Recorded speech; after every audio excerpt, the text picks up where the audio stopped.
In this issue, Fashion Classics brings you the individuals whose names are synonymous with American style at the start of the new millennium.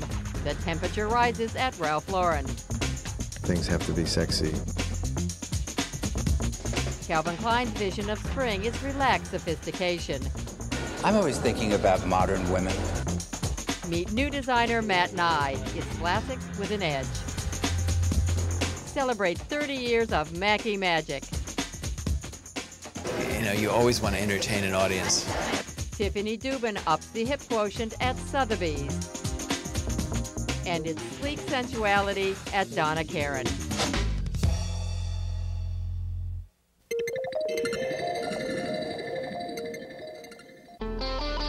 Amid the many fresh faces at the Calvin Klein show, the talk centered on Klein's venture into the world of beauty. He's launching a cosmetic line. The colours are amazing because they reflect the colours that he uses for his clothes. It's just all really wearable. Very chic, very modern, very uncomplicated. That's what Mr. Klein's about. Just like an ease, you know, like a beautiful sort of American classic modern woman. Calvin Klein's vision for the first spring of the new millennium meant easy, sophisticated dressing for the modern woman. I'm always thinking about modern women, you know, the modern American woman, and she might live anywhere in the world and be born anywhere, but it starts with it really starts with the woman.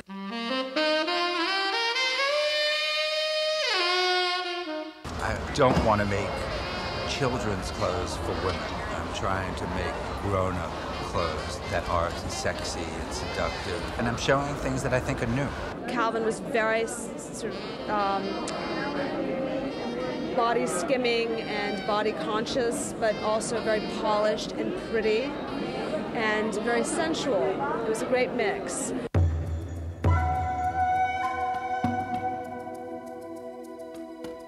He had a great palette from pastel blue to whites and off-whites and sort of neutrals. And I think there's something very sophisticated about the season in terms of the expression of femininity.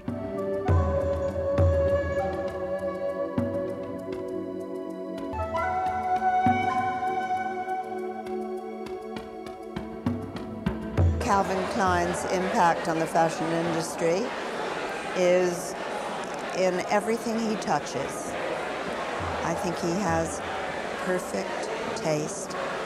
I think he does his homework. I think he is a masterful designer on every level.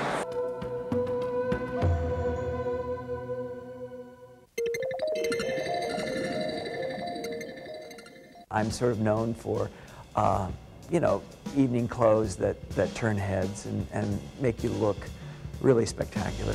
7-time Emmy Award winner Bob Mackie has created spectacular clothing for everyone from movie stars to Barbie dolls during his 30-year career.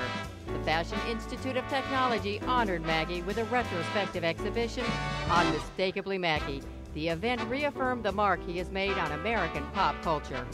Well, he's an American treasure. He really is. He changed fashion through his work all over the world. How can one person be so creative and make all these incredible outfits? He's a genius. Everybody has these memories of, oh, that costume that Cher wore. Remember when Carol Burnett wore that? It's really a part of pop culture. People remember, you know, they walk into the gallery and go, oh, I remember that. I walked in Wednesday morning for the costume fitting, and Bob said, I have this idea. And he hauled out this curtain rod. Well, I fell on the floor, you know. And then Friday, the whole audience went nuts. I saw it in the window, and I just couldn't resist it. And that was Bob. Talk about a sense of humor. Designing for Carol, it was interesting because I could take my sense of comedy and make it work for her. Well, this is the famous Nora Desmond. She is based on the Gloria Swanson character in Sunset Boulevard and dresses herself up like the silent movies. And Needless to say, Carol took it as far as she could. I kind of work from the outside in. If I know what I'm going to look like, I know how I'm going to sound and how I'm going to walk, how I'm going to sit, how I'm going to behave.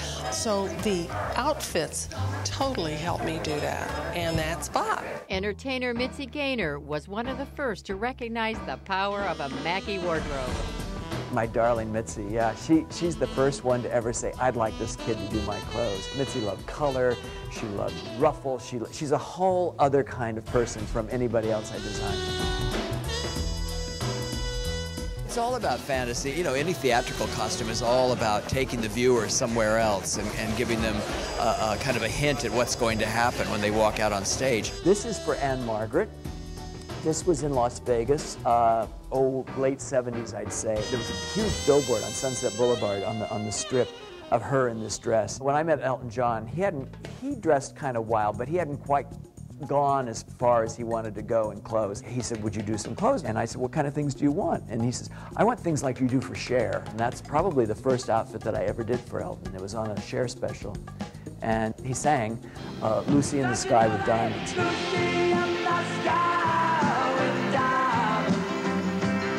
Designing for Cher, all of a sudden into my life came this amazing kind of live Barbie doll who had an incredibly beautiful face and body, but looked different than the usual Hollywood girl. She could be anything I wanted her to be. This is probably the one part of the exhibit that everybody is most curious about because everyone wants to see Cher's clothes. And of course, everybody remembers this one. This was Cher giving an Oscar to Donna Karan on the Academy Awards, and I believe it was 1986. She likes to turn heads. She likes people to you know, not approve of what she's wearing. And then way over here, if you can see that one, is the dress she won her Oscar in. That was in 1989 for Moonstruck. I always say, are you sure you want to wear this? It's really a lot to walk around in all night. And she says, yeah, I want to wear it. Give it to me. Up here, we have the famous Laverne, the lady from the laundromat. And she has her leopard skin jumpsuit and her little slip-on shoes and all the funny jewelry and the kind of reddish blonde wig. Somebody said this is sort of pre-Dolce & Gabbana, and I guess it is, really. When I was a kid, I was always interested in movies. There are drawings down there from as early as 9 years old. I thought, ooh, I want to be part of that. That's what I'm going to do. And that's what I did. I became a costume designer very early on. There's a joyfulness about doing something you like, and it's worked for me.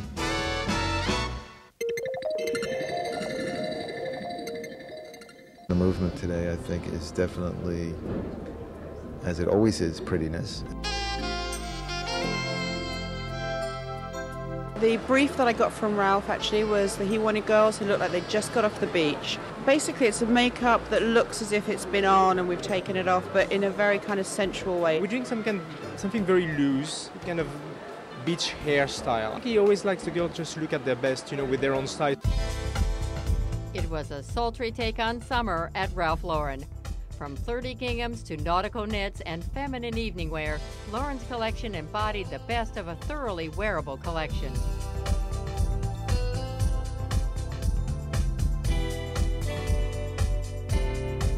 I really did feel that I wanted to do pretty clothes. I had done a collection, a dress for Gwyneth Paltrow that was a very successful dress, and everyone responded to it. And it was interesting that they responded to something that was so pretty as opposed to hip.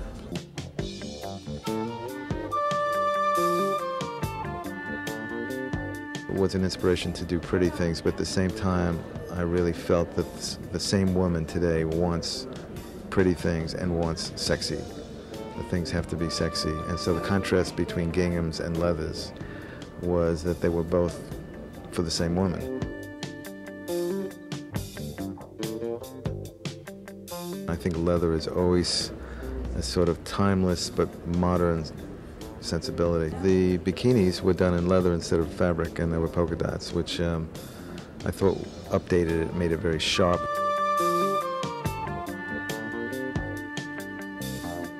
I think the real point of view was to make clothes that I think are timeless, I think nowadays the rules that used to be where women said, I can only wear this in the day or I can only wear this at night, is changing. A woman can wear anything.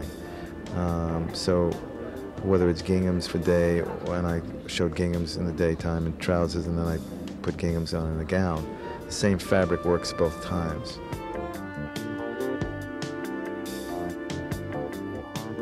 I keep doing what I think is right in terms of moving with the times and watching my daughter's needs and watching my wife's needs so that they want to wear the clothes.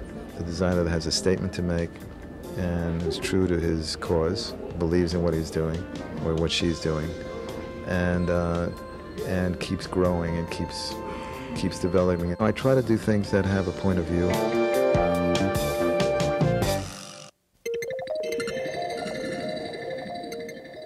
That's where I'm gonna, make a niche for myself.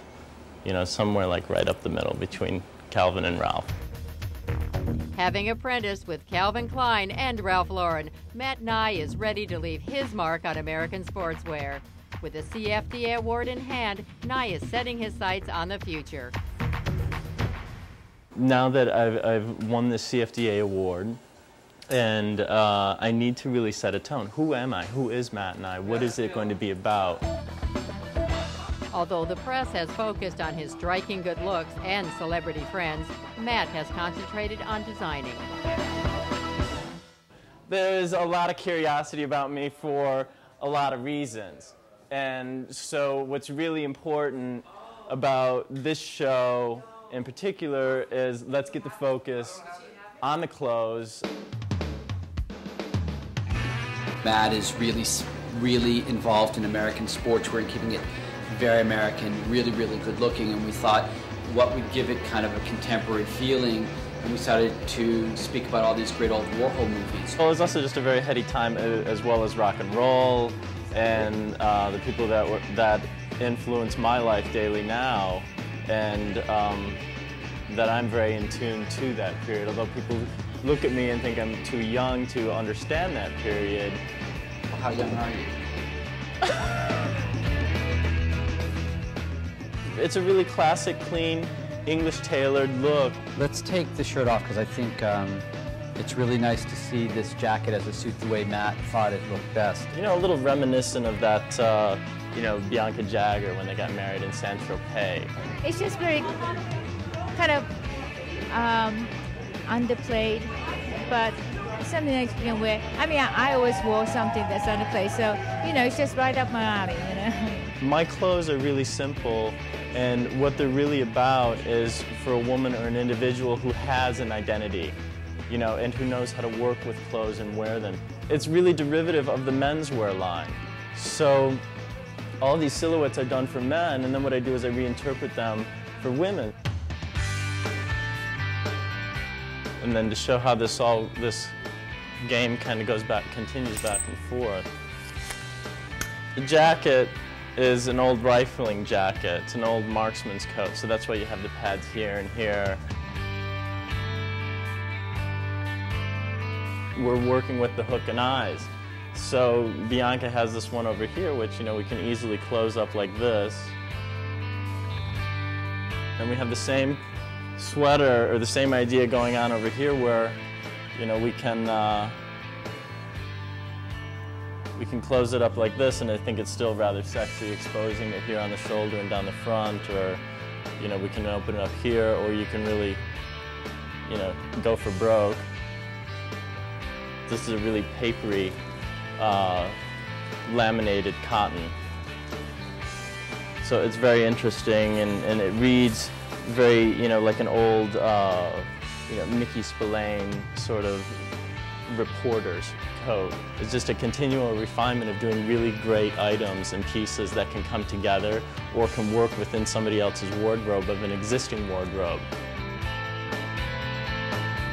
I think that the key to the whole thing is to really keep it American, to really kind of brand Matt of what he does best, which is just American sportswear. That label is almost somebody else.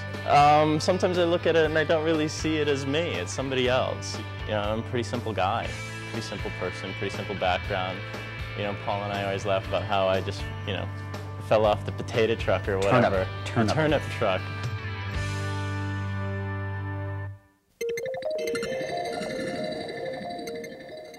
Collecting has traditionally been such an elitist sort of a thing. I think that collecting should be fun. It shouldn't be taken too seriously. We get 400, 450, 500, 550, 600.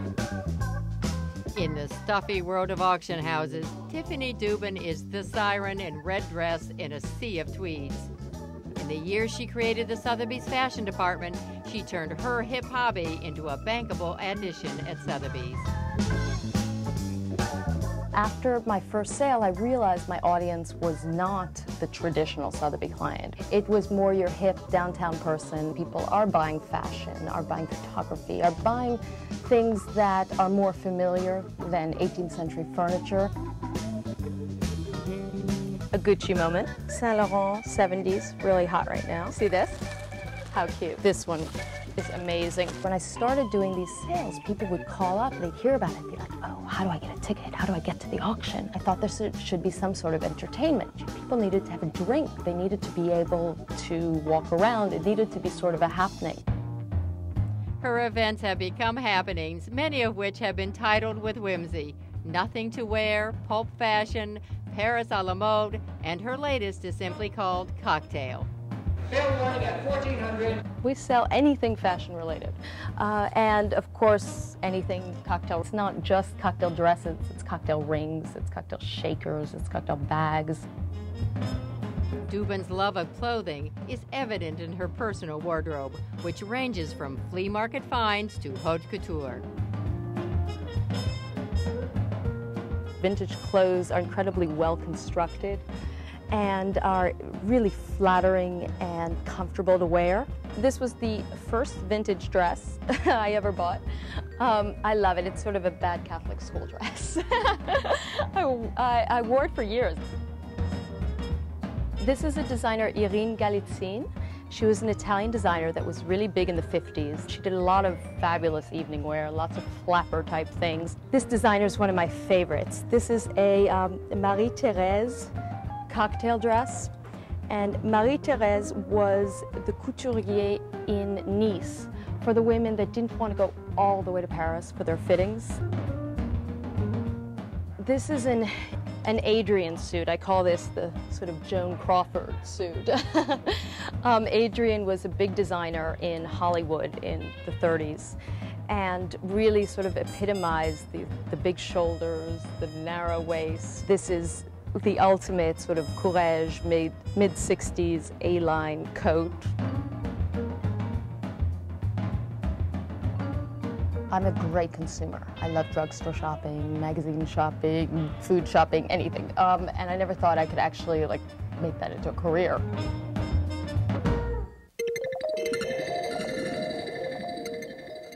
This should be a Donna Karan moment. Always a favorite on the New York circuit, Donna Karan ushered in spring 2000 with urban sexuality.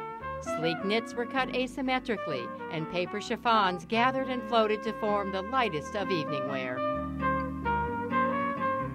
And Donna, God bless her, remains the Queen of New York. She gave us her all today with her magnificent collection this morning for Donna Karan. Donna Karan started off just fabulous, and she opened her show with some curvaceous black dresses. Once I do new silhouettes, I always do it in black.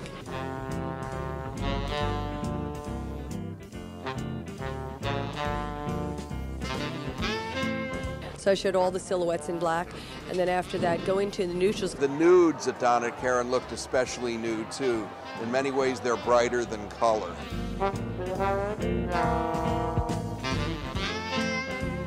She did incredible navy, draped jersey dresses. Everything was knee length.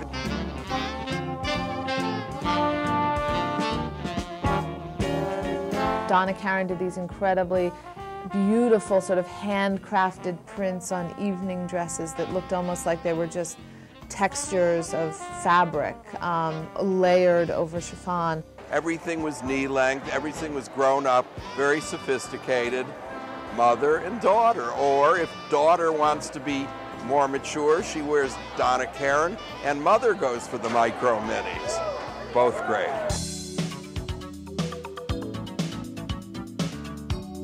Well, I think Donna Karan bridges the gap. I love Donna Karan's collection because it was so womanly and so sensuous, and she returned to her roots of draping. She's out there twisting the fabric at 5 in the morning the day before the show, and she's got the zen, and she's chiming, and she's doing I Ching. I think she's a great mad master, but it's a great madness. It's a creative madness, which we are missing in the fashion world. I don't think I've changed from the very beginning. Somebody who loves luxury and comfort and ease, modernity, simplicity, stretch, the body. Somebody who embraces women and their body and their emotions. It's one thing to become great, it's another thing to stay great. Staying power is incredible.